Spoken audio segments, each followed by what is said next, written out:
Hey guys, it's Carlina here with the Congruence WOD Demo for the strict pull-up progression, or the various things that I want you to do for the strict pull-up progression today, tomorrow, whenever you decide to do this, if you're following along.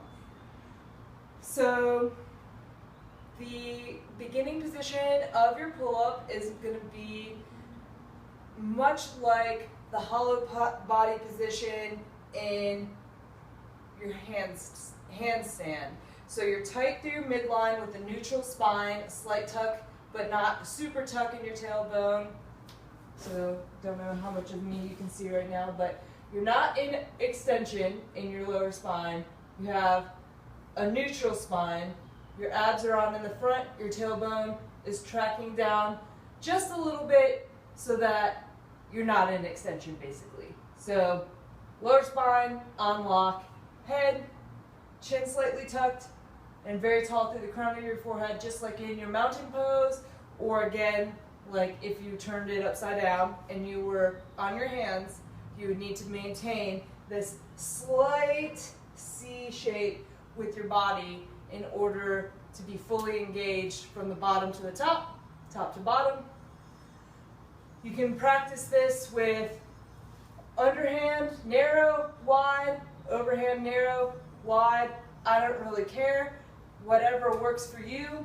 The hand placement isn't that big of a deal right now if you don't already have a strict pull-up, so do whatever you have to do to get there right now. Because the more important aspect of it is engaging and recruiting all of your muscles in your entire body in order to pull off movement. You're going to be doing that regardless of which hand position you choose. I'm going to demo here with a wide hand position, wide overhand position. As I said, you can do this on a pull-up bar, or you can do this on a hang board, or you can do this on a rock wall, or a door frame, or anything that's actually going to support your weight and give you a good enough grip that you can pull all the way. So feel free to get creative.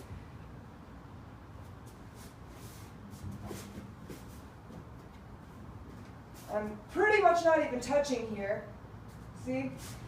Feet are up off the ground. Boom. That's another thing you can do. L-sit pull-ups. Those really suck.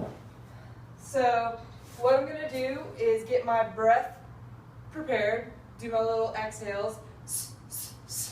One big inhale, like at the bottom of a lift or at the beginning portion of a lift. Hold it with my diaphragm, engaging my abs over the diaphragm to keep my midline as solid as it's going to get, and then I begin my pull.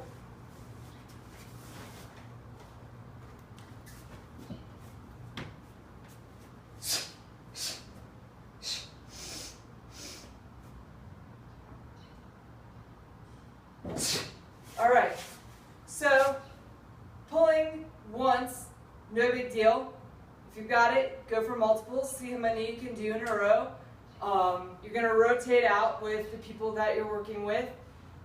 Your level, or the number that you're going to be able to rep, is going to be a much lower volume than if you were doing kips, obviously, because there's not as much momentum helping you to generate and keep the movement going. So no worries there. That's what I'm intending today. You can, however, play with this by doing frenchies and negatives and weighted pull-ups, or weighted negatives, which would be a great way to begin to develop extra strength in your negatives. So if you become comfortable getting into the top position,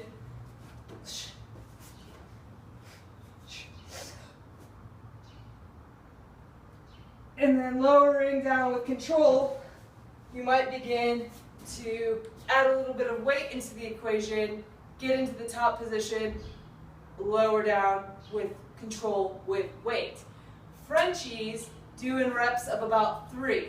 There are 3 stops in a Frenchie, right at the top, at about 90 degrees, and at about a little bit more than 90 degrees, like maybe 120, not 180. So you rep it 3 times. From the top to the 90, to the 120, to the top, to the 90, to the 120, and I don't think I actually have 3, honestly, on this board, but we shall see. So from the top, 90, 120, top, 90, 120, top, 90, 120, with about 2 beat lock off in each position. So 1, 2, 1, 2, 1, 2, back to the top, 1, 2, 1, 2, 1, 2. Those are your Frenchies. Next, I'm going to go out front. We're going to demo some of the yoga moves that I want you to do. Just waiting to see if that motorcycle was going to get louder. Thankfully it did not. Noise pollution. I'll see you in a minute out front.